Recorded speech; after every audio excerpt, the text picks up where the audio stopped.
Just before this video gets going, I do want to mention that I have a Discord server. Join if you want to, suggest new video ideas, or come hang out with us. And if you like what you see here today, you'll like pretty much everything else on my channel, so why not subscribe? Thanks. Alright, what's going on everybody? Welcome back to another video here on the channel. So with the release of The Thunderbolts, which is an amazing movie by the way, I highly recommend it. A lot of people have been talking about the US agent formerly known as Captain America, aka John Walker, and whether or not he deserved to be almost court-martialed and stripped of his title of Captain America as he was in The Falcon and the Winter Soldier. One of the people who have been talking about this situation is a YouTuber by the name of Kaida, and he recently released a video saying that John Walker did nothing wrong. But a lot of the points that he uses and arguments that he comes up with really don't make too much sense, so I thought I'd offer a debunk to it just to prove to you that John Walker deserved exactly what he got. I do want to mention really quick though, I'm not trying to hate on this creator. There is no beef here, I'm just making a video on his video. Alright, let's get into it.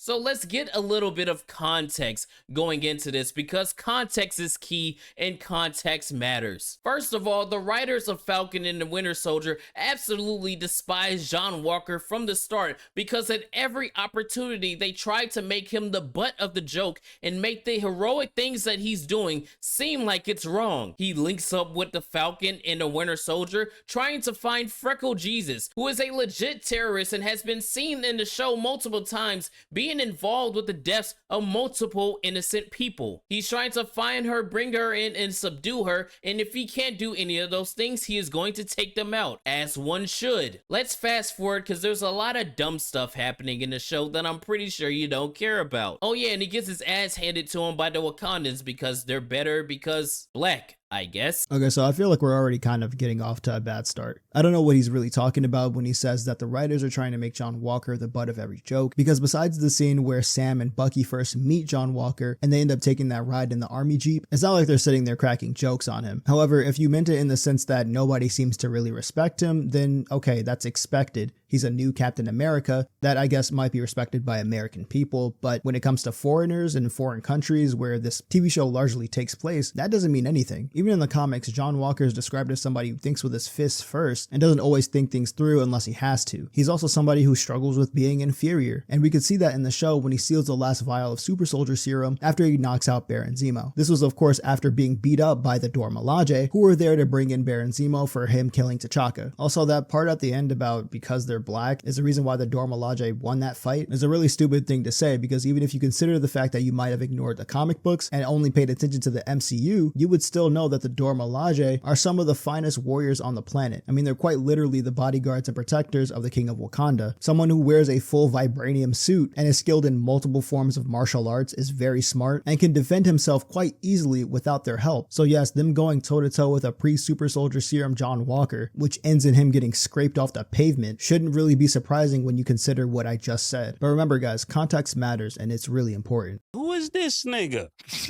Fast forward to the scene in question that has everybody losing their minds. So again, context matters. Previously, we just saw Freckle Jesus and her associates blow up a hospital and kill a bunch of innocent people in it. So obviously Falcon and the Winter Soldier, John Walker, and his best friend Battlestar are trying to find her to bring her in so she can pay for her crimes. And in doing so, they find out where she is, and that's when the fight ensues. Now, this is where the context is key, because people think that he just killed the terrorist because he was angry and oh powerful, oh he was on a trip or whatever. Context matters. The same terrorist that people are trying to say was surrendering and he was so innocent moments earlier quite literally was trying to hold John Walker down so that he could be stabbed and killed. Falcon, the Winter Soldier, Battlestar, and John Walker, while fighting the terrorists, were not trying to kill them, they were trying to subdue them. The terrorists, on the other hand, were trying to kill every single individual that was in that building with them. And lo and behold, they ended up succeeding in killing John Walker's best friend, Battlestar. Now here is where more context comes into play. Once they realize that, oh, we were trying to kill these people and we actively just did, they tried to scramble and scram like they didn't do what they were setting out to do the entire time they were fighting these people, which shows the incompetence of the writers, because you can't have these characters trying to actively kill the heroes in our story and then act like they have some kind of remorse for what they did. This is what they set out to do. So why are you trying to make them seem like the sympathetic ones? That doesn't make any sense. But no, what doesn't make any sense is the fact that you didn't take into account that Karli Morgenthau, the person that's in charge that actually killed Battlestar, said to her goons originally that the plan was to split everyone up and go after Captain America and kill him, which is why when the person that was holding him down, I believe his name is Nico, ends up doing so, it's because of the plan that Karli Morgenthau had told him originally, which is why Karli comes in with the knife and tries to end John Walker, but is stopped by Lamar Hoskins, to which she then punches him into a pillar and kills him. However, if you get later on into the series at the last episode, it's then revealed by Karli that killing Lamar Hoskins wasn't even in her plan, and that she didn't even really mean to do it. It's just something that happened because he was on her at the time. She also says that she doesn't kill people that aren't important to her plan. So what do you think people do when a plan backfires and somebody else that they're not supposed to kill dies? They end up running, because literally what else are you going to do when you're in a room full of people who want to capture you? You're going to try to escape. This scene isn't designed to make the terrorists look sympathetic. The scene is designed to set up what comes next. But regardless, John Walker is upset, obviously, because he just lost his best friend. So he's trying to find where the terrorists are gone. He jumps out the window, he sees one, and he chases him down. Now again, context. John Walker has the same knockoff super soldier serum that these terrorists have, and nobody knows he has the serum. I need you to keep that in mind for what happens next. Oh yeah, I might have forgot to say the terrorists are super soldiers. So they are living weapons, and as you can see in the clips from before, they don't mind killing innocent people. That is some more context to keep in mind. John Walker is trying to chase this man down and get him, and the terrorist runs into a public domain. So in running into a public domain, you just killed their best friend, and you just tried to kill him a moment earlier. You might kind of be a threat, huh? I don't know, let's keep going. So remember the context that I said that nobody knows John Walker has the super soldier serum yet. So with him having the vibranium shield or not, the terrorist picks up a cinder block trash can and tosses it at John Walker. So regardless if he has the shield, he could still be seriously injured by that block getting thrown at him by a super soldier. Remember, they don't know he has the serum, so he was actively trying to kill John Walker in this instance. Meaning he is not trying to surrender, he is not running because he doesn't want to fight anymore, he's still trying to get you. So John Walker throws a shield at the back of the terrorist, and what is the first thing that he does? He charges right back at John Walker. He kicks him down to the ground. What's the first thing that he does? Try to get up to attack John Walker. In all of these instances, John Walker is in the right.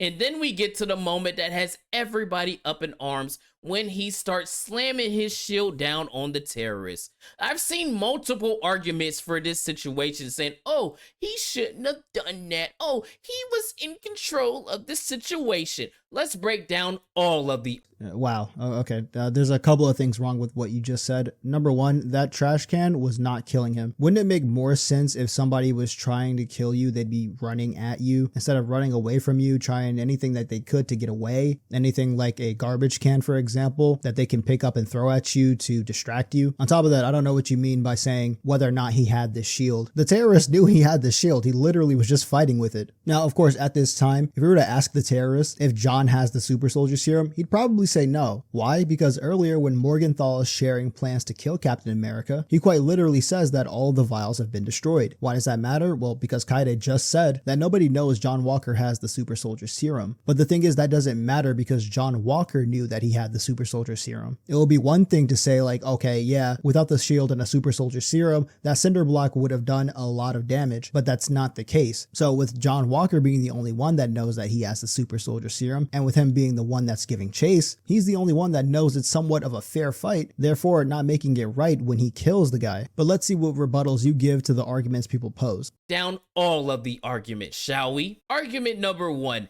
he was surrendering in this moment. I want to take you back to a very popular movie in the MCU, that being Captain America Civil War. In said movie, Captain America and Bucky Barnes are going blow for blow with Iron Man, and Iron Man is mopping the floor with both of them because he has the programs for martial arts. Captain America gets the upper hand and starts beating the absolute shit out of Tony Stark. He starts slamming the shield on his helmet, and then he raises it one more time, and what does Tony Stark do? He puts his hands up. Was he putting his hands up because he was trying to surrender? No, he was doing exactly what humans do in any situation where something is flying towards them. They protect their head. It is a human instinct to do that because that's where your brain is at. So your first instinct is to shield your face. So if you want to use the argument, oh, he had his hands up, he was trying to surrender. No, he was trying to guard himself because John Walker was about to put the whooping on him. My guy, I don't even know what you're trying to say here. Like, what's really the point? Yeah, he was trying to guard his face from getting bashed in. My guy, please just look at what you're showing on screen. He's not even having his hands over his head, so he's not trying to guard from a shield attack. Bro literally just has his hands up to the side, saying to Captain America, "It wasn't me, it wasn't me."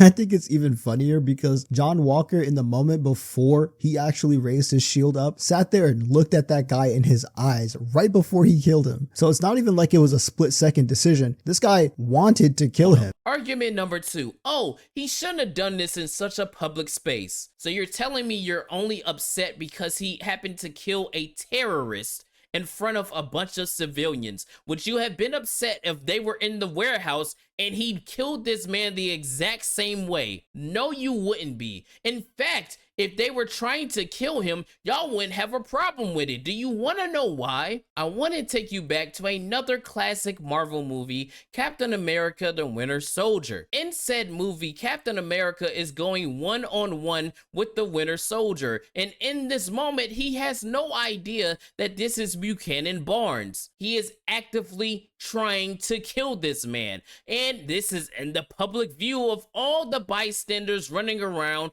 trying not to die from the Winter Soldier's actions. If he would have killed the Winter Soldier the exact same way John Walker did this terrorist, would y'all have had a problem with it then? I don't think so. You see how this is starting not to make any sense, but I have more points for you just to disprove you some more.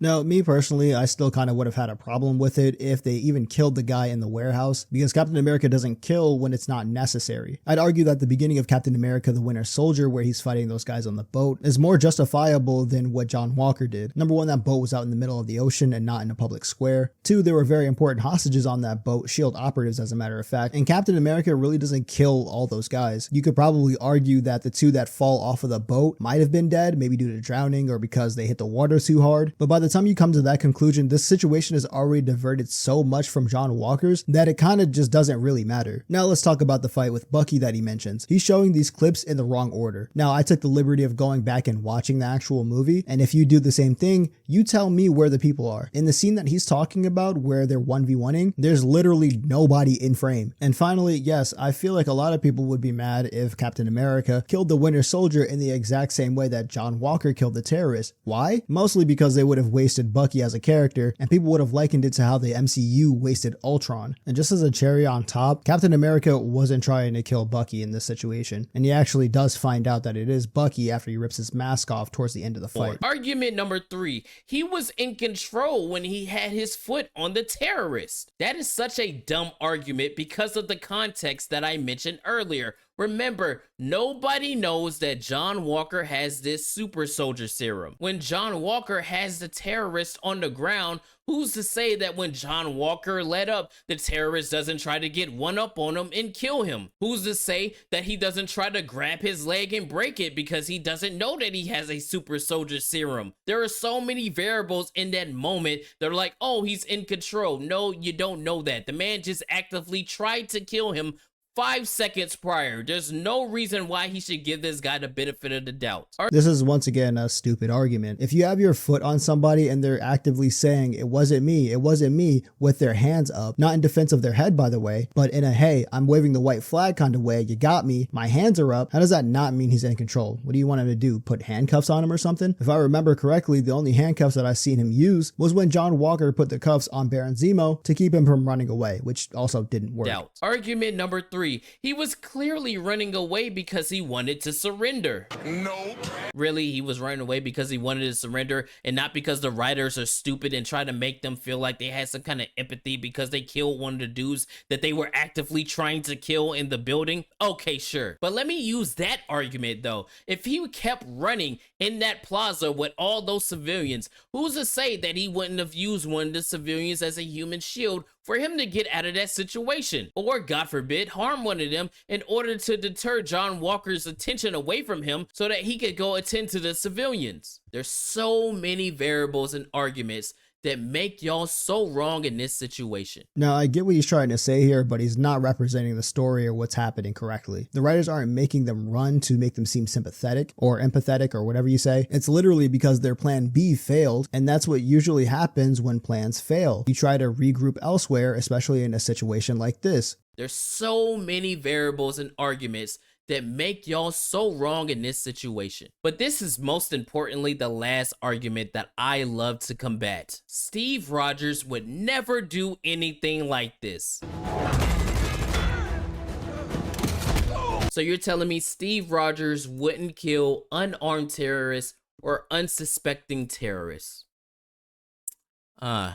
So the guy that was just shooting at Steve, that he just knocked out, wasn't heavily armed or shooting at him beforehand? Even if you're going to make the point that that's not what you were talking about, why even show it? It doesn't even make sense. It doesn't do anything for your point except for go against it. All right. You might have got me there. Wait, I just remembered something. I want to take you back to another classic Marvel movie called Captain America: The Winter Soldier. In the beginning of the movie, it is seen Captain America is getting on a boat to get rid of terrorists who have a bunch of civilians on said boat. And it's even stated in the film that S.H.I.E.L.D. doesn't negotiate with terrorists. So Captain America does what he does, and the first thing he does is kill an unsuspecting terrorist. Yeah, because it's not like he could have knocked that guy out or anything like that, right? Apparently, this guy doesn't know that losing consciousness is a thing. On top of that, the guy had a gun, so it's not like he wasn't armed. But remember, guys, context matters. Now, remember the logic a lot of people like to use. Oh, he was surrendering. How do you not know he wasn't going to be aggressive anymore? How do you not know XYZ blah blah blah? How did Steve Rogers not know that the dude he just Falcon punched off the side of this boat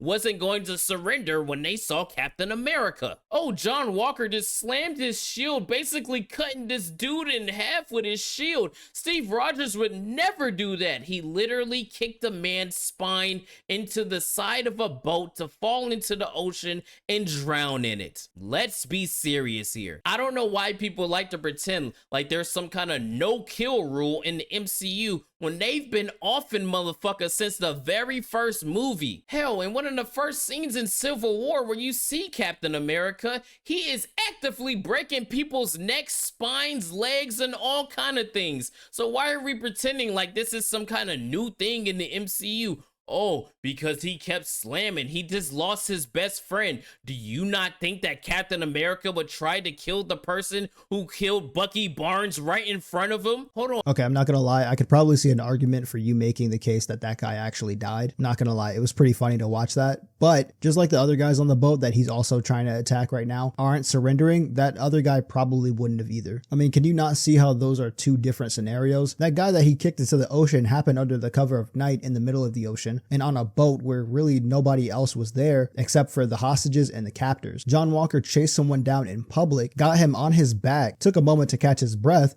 and then beat the ever-living life out of this guy. The only thing that Captain America did in that beginning part of Civil War that would have resulted in a fatality was pull the gas mask off of one of the terrorists while the gas was in the air. Everything else that he's doing, yeah, it looks funny because the guys go flying or because he ragdolls somebody, but these are guys that have armor on. Full body, head to toe. In other words, they have more protection than that terrorist that John Walker killed ever did. Remember, being a super soldier doesn't mean that you have indestructible skin. You can still die from bullets and knives and stuff like that. Of him? Hold on, didn't he actually try to do that? I want to take you back to another classic MCU movie called Captain America: The First Avenger. When Bucky and Captain America are on the train trying to get to Arnhem Zola, a soldier shoots Bucky off the side of a train. And what is the first thing that Captain America does? He picks up that shield and chucks it at that dude at full strength, trying to kill him. Can we please be serious here? But I think the funniest part about it all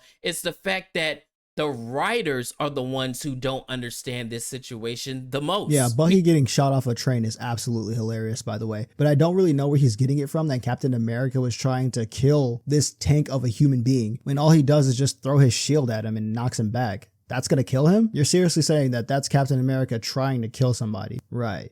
Also, just to give you guys some more context, because context really does matter, and the scene that he keeps referencing when Carly blows up the hospital, it's not like the other guy that Carly's with even knew that that was her plan in the first place. Like, he literally questions her and says that, hey, yo, there were like people in there. And then that's when Carly says, this is the only language that these people will understand. And no, it's not like these people don't have any morals, even though they are classified as terrorists. They literally provide aid and schooling for refugees who have been displaced after the blip.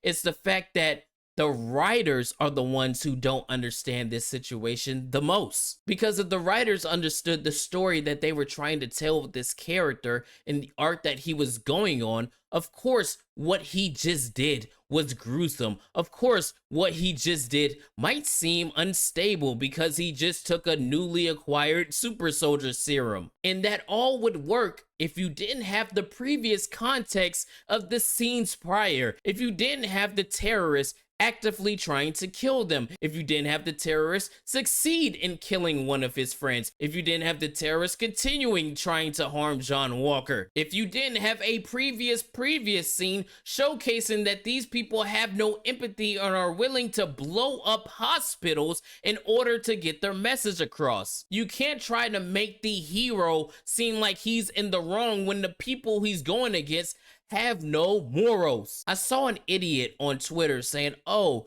nobody's talking about the morally gray consequences of Falcon and the Winter Soldier. I'm sorry, there's nothing morally gray about stopping terrorists. It would be different if that scene did not exist. If you didn't have the scene of Freckle Jesus and her friends blowing up this hospital and saying this is the only language these people understand, then the context would be different. Then the consequences of what John Walker is doing in these situations would make more sense to make him look like a bad guy. But with all of the context, it just makes him look justified in taking out a threat. I used an analogy on Twitter that I kind of worded wrong, but I'm gonna say it correctly here. If there's a person in a shootout with the cops, actively has a weapon in his hand, and he is shooting at the cops with intention to kill, and he starts running away from said cops, and as the cops are chasing him, he shoots back at them, and when he gets cornered by the cops, he puts his gun up and the cops shoot him dead right then on the spot. Are the cops in the wrong, or is the person that initiated the shootout and then continued to show that they were the aggressor? You see how the logic just doesn't start to make sense here. You don't want to do this. Yeah, we do. Am I so out of touch? No, it's the children who are wrong. All in all, John Walker did absolutely nothing wrong. Okay, so here's the thing. John Walker absolutely did something wrong. As a matter of fact, he did a couple of things wrong during and after his time as Captain America. For starters, the first thing that he does wrong is actually kill somebody who was unarmed, on equal footing with him, and somebody who was surrendering. Doing this in broad daylight where everybody can see, by the way, in a public square. After this, he runs away to a warehouse to catch his breath, where he then fights Bucky and Sam when they try to take the shield away from him because he rightly doesn't deserve it anymore. At one point in that fight, he tries to kill Sam in the same way that he just killed a terrorist. Like, I knew this entire point was cooked when Allegra DeFontaine, the literal villain of the Thunderbolts movie, agrees with what John did, but we're still not done. After he's stripped of his role of Captain America, he goes to visit Lamar Hoskins' family, who was grieving, and when asked the question, "Did you get the guy that killed my boy?" he lies to the parents and says yes. So not only did he kill somebody in public in the Captain America uniform with the shield, which does irreparable damage to Captain America's brand and to John Walker's reputation as a whole, but he also killed the wrong person because once again, Carly was the one that killed Lamar. But after that, he then lies to his best friend's parents about getting the killer, which he didn't do. So yes, John Walker did a lot of stuff wrong. I guess it's theorized that this whole scene where John Walker kills someone is ripped from the comic books, specifically from Captain America 1967, I believe, number 338. This is where John Walker first kills someone as Captain America, literally beating him to death. But in this instance, he had a little bit more right to do so, although even he admits that it wasn't right to kill somebody. And you can see here, he even says it himself. It doesn't matter. What I did was not what Captain America should have done. I'm not the government's official executioner. I'm supposed to fight the good fight and fight it right. So in both instances, in the comics and in the show, he was still in the wrong. Only difference is that people around him in the show know that he was wrong, but in the comics, he knows that he's wrong. Now, even after all that, I still have one more thing that I think you guys would agree with. Maybe John Walker was ready for Captain America, but he damn sure was not ready for that super soldier serum. That gave him way too much strength and bought out more of his personality than it really needed to, and he ended up killing a guy for it and losing his title as Captain America. Anyways, guys, that's going to be it for me today. Actually, you know what? We're still not done. I thought we were done with the video, but we really weren't.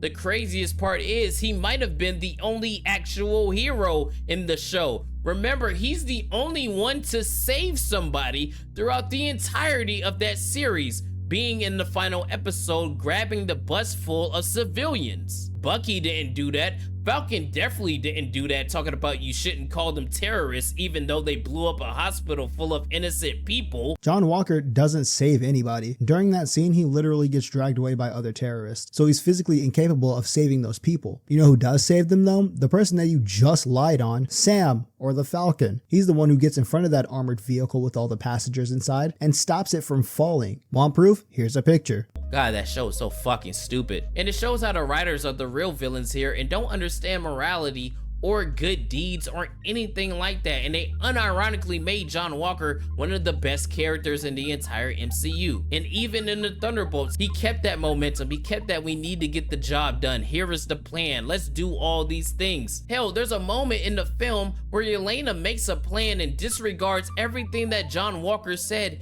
and it turns out that John Walker was right the entire time. I hope this video made sense. I'm just rambling off the top of my head. Yeah, buddy, we can tell that you're rambling with no script, all right? In my opinion, I also agree that John Walker was good in the Thunderbolts. I really liked his character. But to say that he did nothing wrong and to say that he was the hero is just a flat out lie.